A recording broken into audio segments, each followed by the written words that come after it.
of here, man. Oh, I fucking told Jesus, man. Fuck.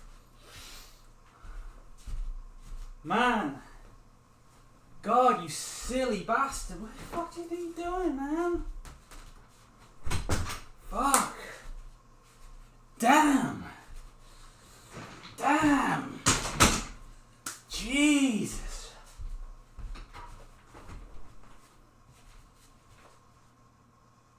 Oh.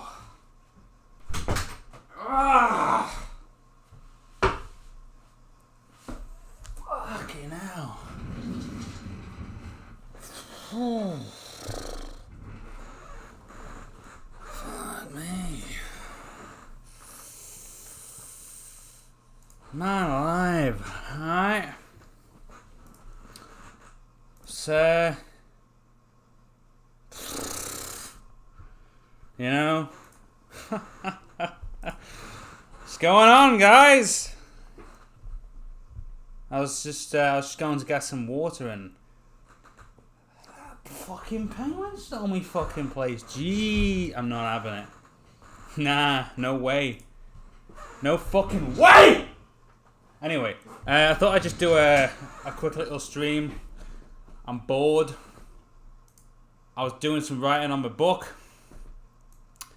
I was looking at the Helgen animation test for about the 50th time. Oh god, I tell you what, fucking big characters suck to animate.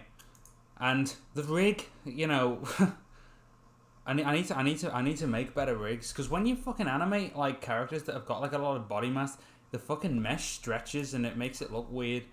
So I need to fix that. I've been enjoying writing a lot more though, so that's good. Anyway,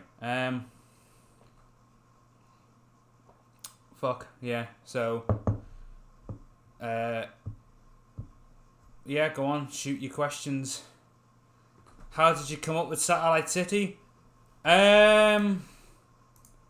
I just had a few characters and I wanted to sort of play around with the idea of developing them, and so I thought, what's the best way to develop them? Well, I can animate a bit, not very well, but I guess I'll just throw them into the real world. I'll play a guy called Sullivan and we'll see what happens. And then I sort of started to try and get like a story going, and then I thought, well, let's see where they come from. I don't know. Originally it was all bollocks. And then the backstory that I ended up developing was a lot more interesting than the actual Satellite City story. And so I thought, well, fuck it, I'll just write a book about that. And that's sort of how the book came about.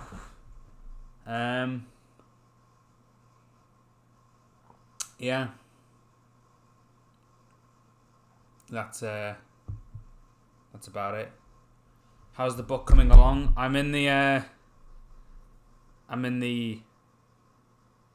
first draft phase, you see. So next year maybe. It's originally supposed to be this year, but the world shat its pants, so I'll give myself a bit longer. Who was your finest character? I don't know. They all started off as two-dimensional as each other. Lucy was just crazy. Shuck was just sort of edgy. Ludwig was just sort of a pencil neck. Wexel was just sort of reasonable. Fleischer was just kind of boring. Winifred had no character. Heisensley was just innocent. And then over time, Lucy became philosophical and wise, and Shuck became, who I later renamed to Dalton, sort of became more funny and light-hearted. Ludwig became more sort of interesting, you know, more soft. Wexel became tough. And I developed the characters. It's the process. That's why Satellite City means a lot to me, because it is the process. Please answer this. Brr, brr, brr. You sound like that fucking twat from Borderlands 3. You know, Vaughn. He was good in Tales from the Borderlands, and then they just overdid the brr.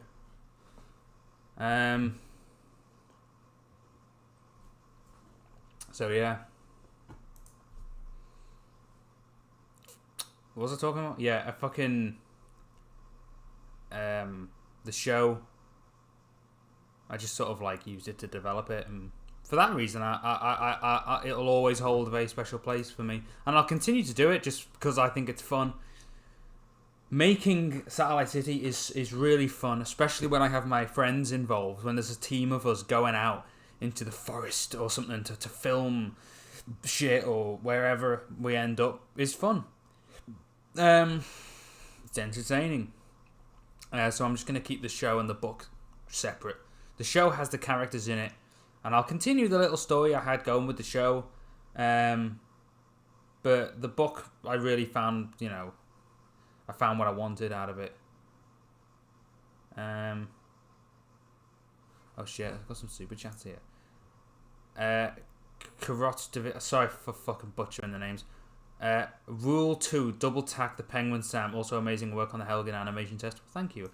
I think the Helgen animation test was okay. I wanted to do a lot more with it, but I have a lot to learn when it comes to animating a lot. Smaller characters, I reckon I'm okay with. They move fast. It makes sense. I can be overzealous with the movement sometimes, but the best animation I've ever done is the Derek and Clive. This bloke came up to me. That's the best That's the only animation I've made that I can continue to look back at and think, yeah, that's pretty fucking good. I used to really want to be an animator, like full on, but that was until I realized that it was the character creation, the storytelling aspect that I was really enjoying, and not so much the animation. I love the animation process for fun, but with Helgen, she's the biggest character I have, and I'm way out of practice when it comes to animating large characters. So I did my best. I tried to focus on her lips. I tried to give it as much character as I could. I'll definitely try and like improve that sort of thing, because Yeshua's another big character, which I'm gonna have to do an animation test for at some point. Hayden as well. He's, so, but it was good. I reckon it was a good first crack. I think what was good, and what could have been improving, I think everyone knows. Thing with Helgen is because she's got I need to do better with the rig. When she moves her arm up, the shoulders don't seem to come up with it, so her arms look weird when they come out to the sides, because it's a rigging thing. But I'll get around to it. Fuck me. When are we going to see Luna? Probably like the next installment of Satellite City. I'm going to bring a lot of the characters back. Bamforth, Whitaker, Yeshua, Mystique. I'm going to bring all those back in. So don't worry. That's part of the sort of epiphany I had with the book is the big plot-driven story that I'm really invested in. So why not bring a lot more characters into the show and have fun with them? So why not? So yeah, I will be bringing those in very soon. That's Dragon's Child. Thank you very much. And then we've got Patrick Starr here. After reading your most recent post, the Astral Watchmaker is Kiv Technology? ? Also, nice intro to the stream. Maybe it is. Well, yeah. I mean, in the Kivawak, there's a general rule that there is only one form of fauna, and that's the Kivawakians. So, yeah, we'll go more into that. And then Lycan, I assume, $50. Jesus Christ, thank you very much. Hi, Sam. Hope all is well. My question is, for each of the characters in Satellite City, do you see yourself in each one? Also, in a way, could you say that each one reflects that of a person's personality, or your friends, even those around you? Yeah. I mean, the characters are sort of naturally part of me, obviously, because I created them. Am I like each and every single one of them? Maybe there's a piece of me in them, but obviously not every single one. If writers just wrote about who they are, then they wouldn't come up with very interesting characters now, would they? Because eventually you'd reach a plateau. You'd eventually have a bunch of characters that are just the writer. So obviously I take inspiration from other people and my friends and family and teachers and people I've interacted with and just general life. And sometimes you just think, okay, how is this? And I was trying to give each one like an equal amount of personality and depth. I don't like heroes and villains. I find those stories quite boring. That's my personal taste. So I try to keep each character fleshed out as I can. Granted, I'm not always going to be able to fucking do it first time. But with a bit of effort, just sort of developing shit as I go. Thank you for the question. Bad motivations. Any plans to make short stories or standalone novellas set in your world? Because that would be fun. Yeah, I mean, at some point, definitely. I do want to do some horror shorts. I was supposed to do like some horror stuff last Halloween, but it took too long. It was very cold.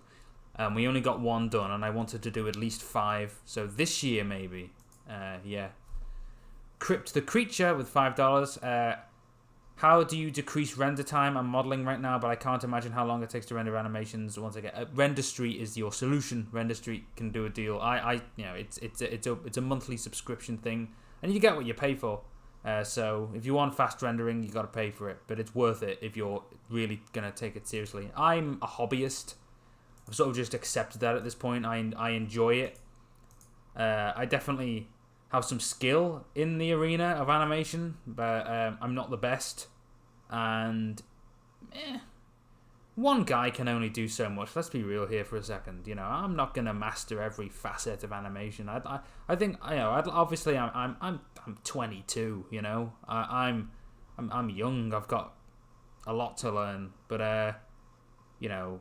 If you are going to sort of go into the direction that I did and use it to realize some ideas properly, then, you know, you're going to have to get used to parting with money, because some of it can be expensive. So Render Street, I would probably suggest.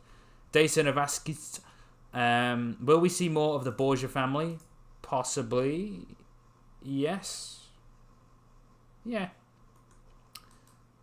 I can throw this in. I do want to bring more human characters into it, just for fun, so I can have more people on set to entertain, and just, you know, I like to piss around on set with people. So Joe, who played Xander the gardener, I want to bring him back. That was so much fun, just screaming at Jade with that pumpkin. That was one of the most fun. And doing the Satellite City lockdown thing with the car. When I was running after it to do that thing with the floating heads, that was really fun. We were like halfway up a big fucking mountain, you know. It was like, it was pretty entertaining. You ever get weird looks in public when filming, or are there never people around? How long have you been animating? We don't really film in public, is the thing, because all the stuff in Satellite City happens in the Croft estate. So for the inside shots, we use, you know, locations that suit what we need, and for the outside shots, we go into like a forest in the middle of nowhere and just film in there. So I've never actually filmed in public before. Anything involving that might look more populated, we film really early so no one's about. So I've never actually come across it before. And how long have you been animating? I've been animating since I was about 16 years old. So, you know, about 5 years, 6 years odd. You know. Jesus. Not long enough. You know, and the animation tests I do are exactly that. They're tests, and even Satellite City, even though at some point I really did want to sort of do like a real story with it.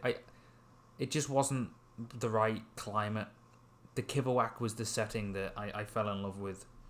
There's too many stories set on Earth, and I figured, well, if I've got this great background for this universe, I might as well fucking use it. Mechas87, hope you're all good, lad. Question: will we see more flashbacks to the Underbirth? Possibly. Not many though, because I want to save that for the book.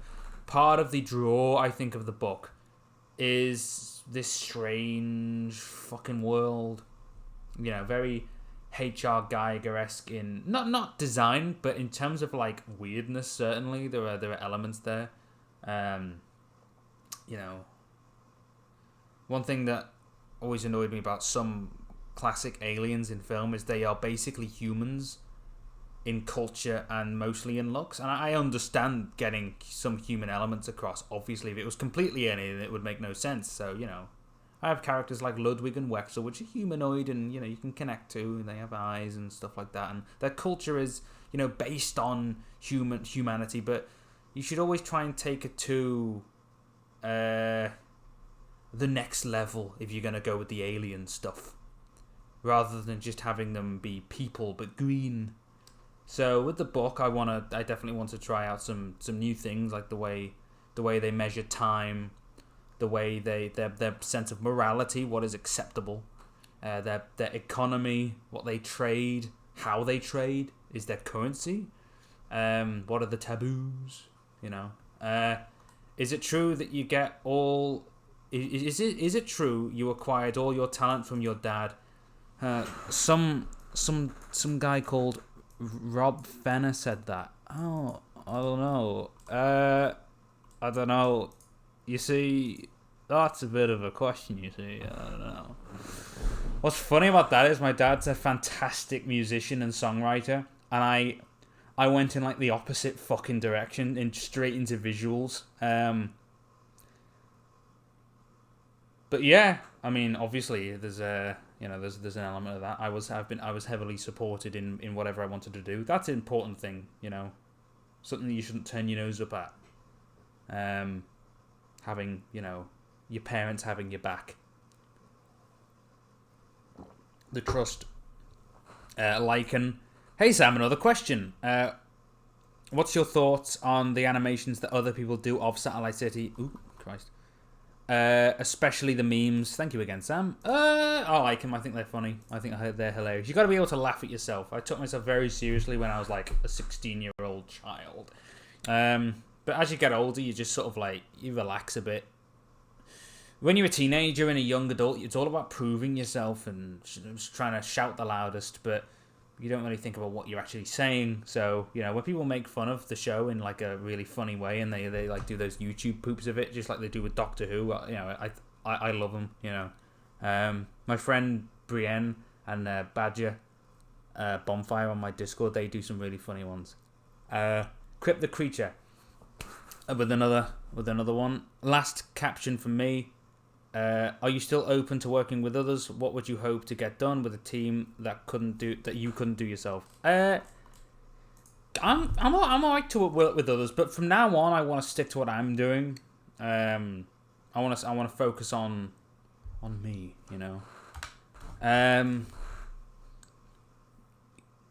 Yeah, I'm down for a bigger team as long as it's all the boats are sailing in the same direction. With the Nostalgia Critic thing, I really enjoyed that whole process because I was basically given free rein to do a whole ass music video based on one of my favourite songs. The only trouble is it was completely separate from everything else, so I only found out what the rest of the script entailed a few weeks before it went public, and then I was like, oh fuck. But I enjoyed it. So I'm just going to focus on, what I want to do.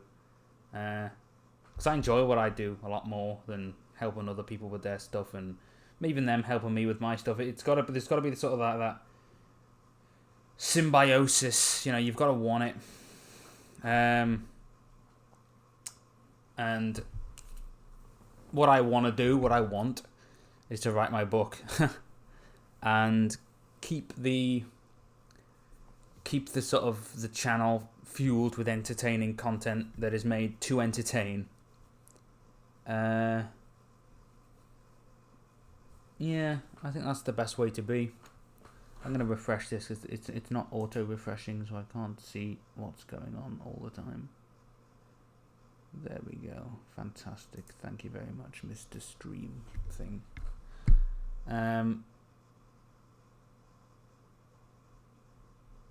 So yeah,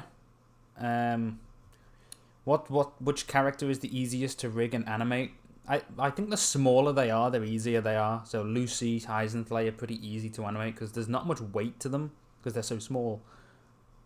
The most difficult thing to animate is power and weight, 100% of the time. So when you got something like Lucy, she can move really fast and you're in control of everything. But with Helgen, you've got to think about how heavy she is and, it's hard, and I haven't had much experience with animating big characters. Human-sized are okay. Small are fine. Really big, I've had limited practice, but I'm going to try and get there. Will there be a Fontaine animation test? Yes, there will be. He's on the list very soon.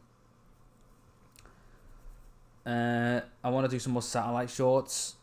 Want to start getting into those a bit more because they're, like I said, they're just really fun. Yeah, just sort of enjoying myself with it. Is it Saturday today? Yeah. I was supposed to do this yesterday, but I couldn't be asked. How long will the book be? About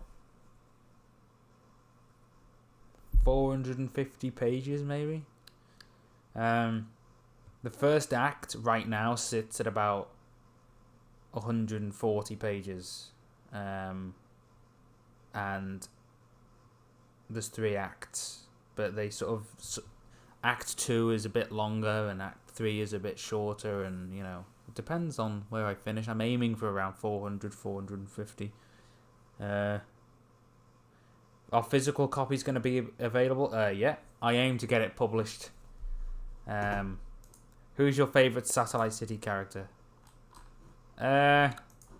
So far, I enjoy working with Lucy a lot now that she's sort of developed into something interesting. Overall, in terms of book stuff, I have a lot of fun writing for Locket. Lucy, again, very psychological character. I'm always gonna enjoy that. Sombra, I like. It's always fun. Helgen is actually a really interesting part of the book. She's sort of like an economist, a ruthless economist. So trying to figure out her angle in the story is very entertaining. How long have I been streaming for? Fuck, not even half an hour. You see, this is, I'm supposed to be killing time here. What is this? What is your excuse, guys? Why are you not entertaining me? What is this? Well, anyway, let me try and refresh this again. I only wanted to come on here for a bit to answer some questions, so there's so tell on how long this could go on for.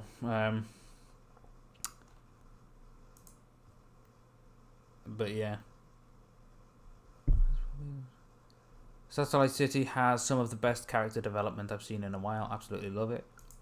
In terms of character development, as in literally developing the characters, yeah. I mean, because they literally went from just caricatures of a teenager to the sort of actual, working elements of a story in the form of a book.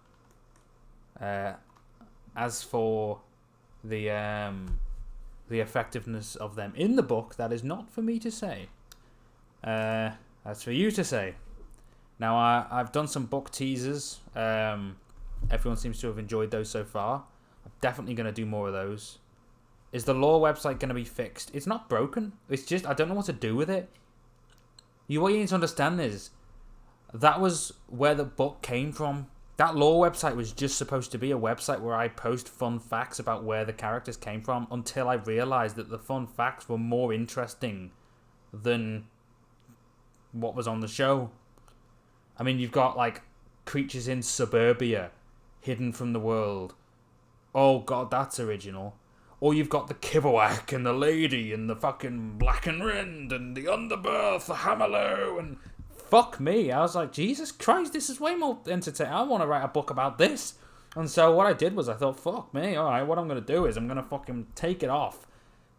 Most of it's not even accurate anymore anyway. I'm going to fucking translate that to a book because that's entertaining. And I'm going to keep the show going. So as for the website, it's going to be filled with character information, definitely. It's going to be filled with interesting facts. But I want to sort of morph it into a more interesting place to be. And that's going to take a bit more time. Liking again, Jesus. Thank you very much. Hi, Sam again. Tired of me yet? No, not at all. Not at all. LOL. Anyway, to the point, I found your channel through a video called Why I Keep Getting Demonetized. From there, I fell in love with the series Satellite City. It's my cocaine in life. Well, thank you very much. Yeah. You got to be able to swear, I guess, Corey McDonald, did you ever happen to... whatever happened to Yeshua's spot on the animation test list? It was put aside for a short with his crew. Always... Oh, yeah. Right. The thing with Yeshua is, again, it's just me fiddling with it too much. I want to take Yeshua in an interesting direction in terms of design, more similar to the way he appears in the books. And realizing that in animation is difficult. I want to try, so that's why I'm just sort of putting it off for now. But don't worry, I'll figure it out. So yeah.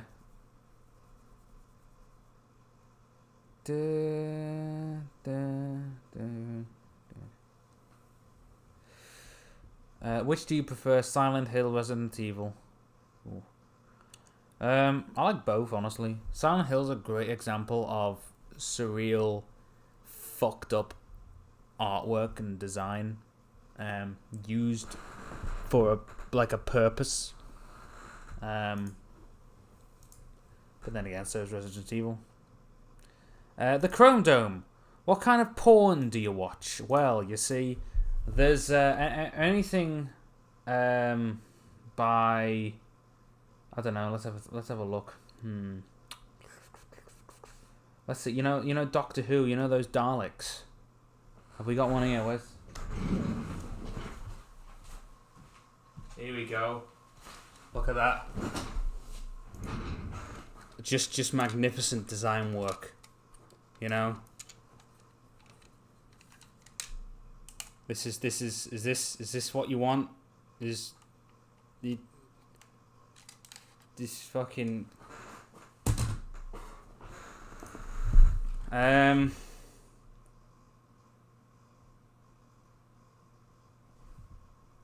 yeah, forgot. There's a picture painted of me. I'm watching through Doctor Who right now. Again, I really like it. Any chance of getting a whole book done up like those teaser animatics? Absolutely, that's actually the plan. It wasn't initially, but it is now. My goal is to take the entire book once it's finished and published and out there. The Chrome Dome, thank you for that. You're very welcome. Daleks have got some fucking form, you know. I want to take the entire book and adapt it into that visual style, fully scored, fully voice acted, with the narration, a whole book adapted, and each chapter will be like an episode, and just sort of like, I don't know. I want to try and do that. I think that'd be really entertaining for people, who want to, experience a book in an audiobook way, but also in a visual way. And because it's literally the narrator telling everything, there's no bits that are going to be cut out or adapted or changed. It's exactly the book as it's described being realized. So I'll have fun with that. And if you don't want the visuals, if you want to imagine it yourself, you can just listen to it. Oh, God.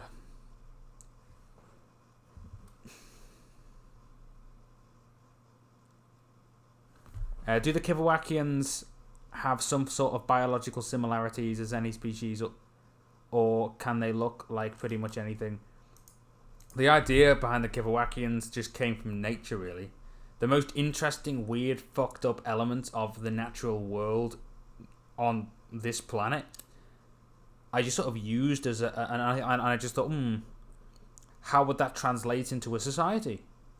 For example, like ants are a big inspiration, and the word Kiviwak comes from the word bivouac, which, along with a military sort of encampment, is or base, campsite, whatever, is also the name of a big nest of ants made out of their own bodies, and they use each other for bridges and elevators even. It's fantastic. So ants were a huge inspiration, and I was watching a documentary where two tribes of ant were basically warring, and there were two queen ants pitted against one another, and one of them fucking lost. And the way it was described is basically they went into a chamber, killed her guards, grabbed, you can find this on YouTube probably, they grabbed her legs and pulled them off, and then the narrator said an fucking ignominious end for this once great ruler, which translates to humiliating. And I thought, and that documentary that about the ants warring was sort of like, obviously that's not the intention, but what would a society of nature look like? What would the natural world be like.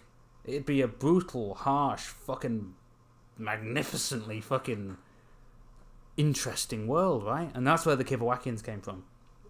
The idea that nature has now an economy, a trade, it has politics, it has policy, it has legislation. And so the Kivawakians are fucking basically nature personified, literally. And so they all look sort of different. And that I made them all look differently just to avoid that whole thing of like bias. They literally judge each other on their actions.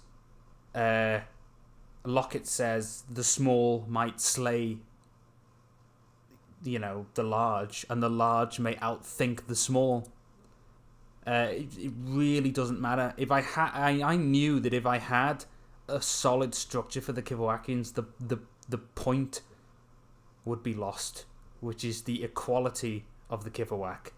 And as Locket says, there is nothing more equal than nothing at all. They are all treated with the same vicious equality, like, fuck you, you've got to fight for your fucking place in the world.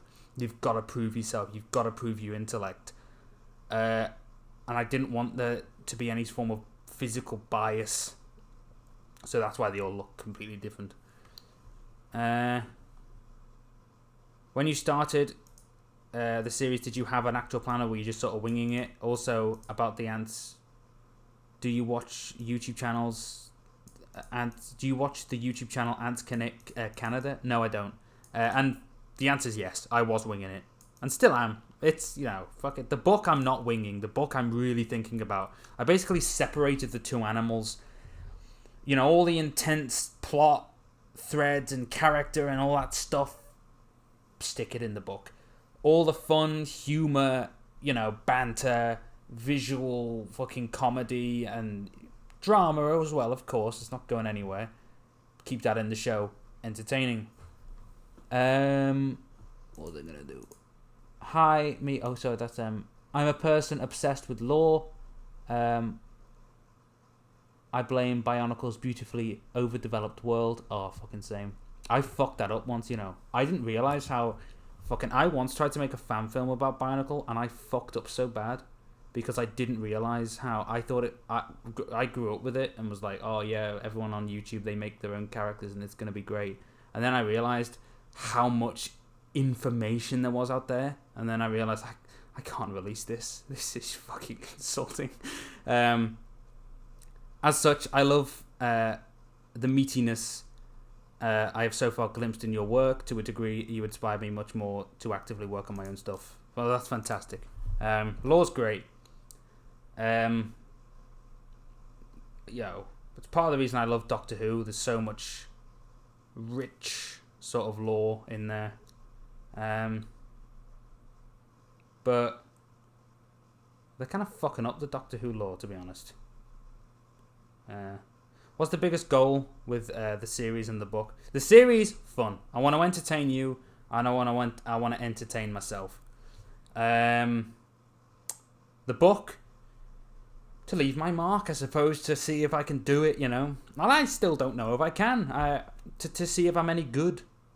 To tell a good story, to make people think a bit. To do for others what other great media has done for me.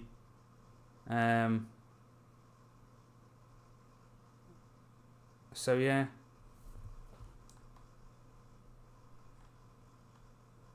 Just sort of do that. Where's the other ones here? Corey McDonald, thank you for the answer. I'm excitedly waiting for the book. Extra question, is quarantine helping you focus more and relax away from the world? Not really. I mean, I'm deeply concerned about the whole lockdown thing. We are committing economic suicide. I understand the concern that people have, but if this goes on for too long, we're really fucked. Whole industries could disappear. The theatre industry, cinemas, anything that involves bars, clubs, socialising could be gone or heavily damaged. Hotels, Southport Theatre, just gone. So a theatre that's been around since I was a kid, that I used to go and watch fucking Cinderella with, the pantomime, with my family, gone. Just wiped off the face of the earth. Again, I understand the caution, but, you know, we've got to be very careful what we do here. Because our reaction to the whole coronavirus thing, people are going to remember. And if we make a sort of fucking rash decisions and overreact or underreact or put a fucking toe out of line with regards to our, you know, logical consideration of what is a threat and what isn't, then we could really fuck things up. So anyway, where the fuck are these things? Is Mandus going to be in the story? And is he not a Kiv? Mandus is going to be in the story. Obviously, as I said, with the Kivawak, there is only one form of life, and that is the Kivawakians. There was one here that I can't read. Pop Cat Sarah. Where's that? Hi, me again with another question. Do you have any date that you know when the book would come out, or the book will come out? Just want to know, and I also love the animation. It's probably next year at some point. Next year would be good. I was gonna do it this year, but like all this shit kicked off, so I thought, you know, all the publishing agents are shut, everywhere's shut. There's nowhere to fucking fuck it. I figured I might as well, you know, leave it for a bit longer, develop stuff. I'm refreshing this stream because I'm not... Oh, here we go. Yeah, there we go. It's better.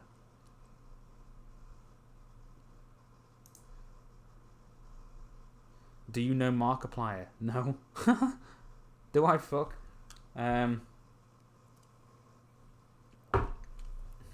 don't know anyone on this fucking platform.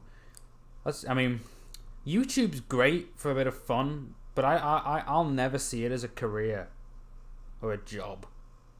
And not that it can't be. It's just not what I want to do. It was, I guess, you know. It's nice to think of like, oh yeah, and I could do this, make YouTube videos, but after a while you just sort of become wise to the bullshit that's on this site, and it's like, and it's, you're not allowed to swear and say fuck and cunt and whatever the hell, because you just get demonetized, and adverts, fucking Ridge wallets. Do you know how many fucking sponsorship deals I've had saying, oh, Raid Shadow Legends, fucking god, man. You know, it's just a place to share your shit, you know, and I like it that way. You know, that's what YouTube is, a place to entertain and share your shit. If you want to make money off merchandise on the side or do live stream, go for it. Have a ball, you know. But I want to try and, you know, get some books out there and see if I can make it in the real world, you know? Because, I don't know, YouTube's a bit... it's just not really knitting my sweaters in terms of longevity. I want this YouTube channel for as long as I'm alive, just for fun. But I don't want to be like 30 or 40 and still be on here, like, relying on YouTube, you know. Ugh. So yeah, how long have I been going? 41 minutes. That's more like it. So now time's starting to fly. I'm doing it, mate.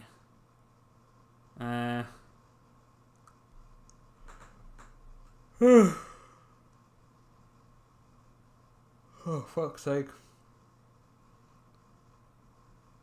Right. Let's have one more question then. We'll have one more.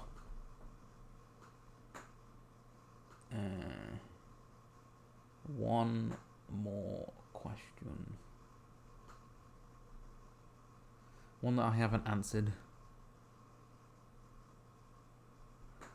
Alright, here we go. This is a question. Broken Tomato. That's such a sad name. Hello, Sam. You are so great, and thank you for all you do. I am curious about Fontaine. He's probably my favourite Kiv. I was curious how he came to mind. How did he come about? And keep up the great work. We'll buy the book. Brilliant. You've given me a perfect way to end the stream by talking about Fontaine. Fontaine is a fantastic guy. He's a great lad. How did I come up with Fontanedade? I can answer that question right now, but I will need to delve into my record of hilarious screenshots. You see, when you're coming up with ideas, you're always looking at the world, and sometimes you can come up with a fantastic idea from a very simple sort of base. Like Ludwig came from a roller coaster called the Smiler from Alton Towers, and I used the song to sort of project my ideas onto this weird clown lanky lad, and that's how Ludwig came about. A fucking roller coaster. You know, you would not fucking believe the simplicity of some things. Here it is. And Fontaine came about when I was playing Bioshock. And in Bioshock, there is a sign. There's a character called Fontaine, and there's a sign which says Fontaine Dandy Dentures.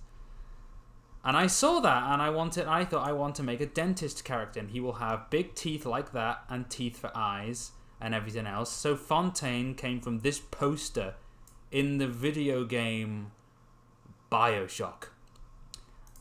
That's how you come up with ideas. You just sort of fucking pull shit from life and project things onto them. So you are looking at the origin of Fontaine right now. Bioshock. And I'm not joking. You can play the game and find this poster in the game. Fontaine was originally further developed with the song I Am Your Dentist from Little Shop of Horrors.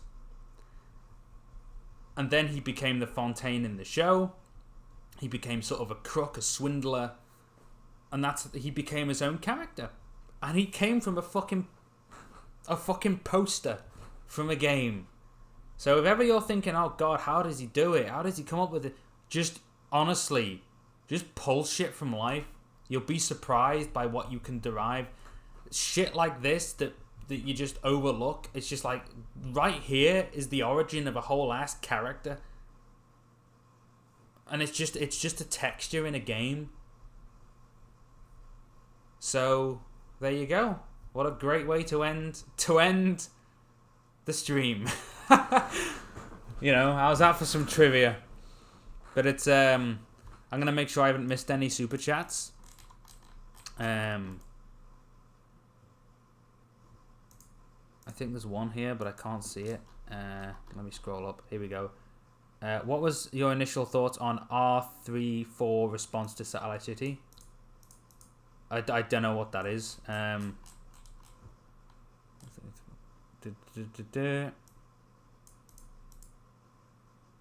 Okay, that's fine.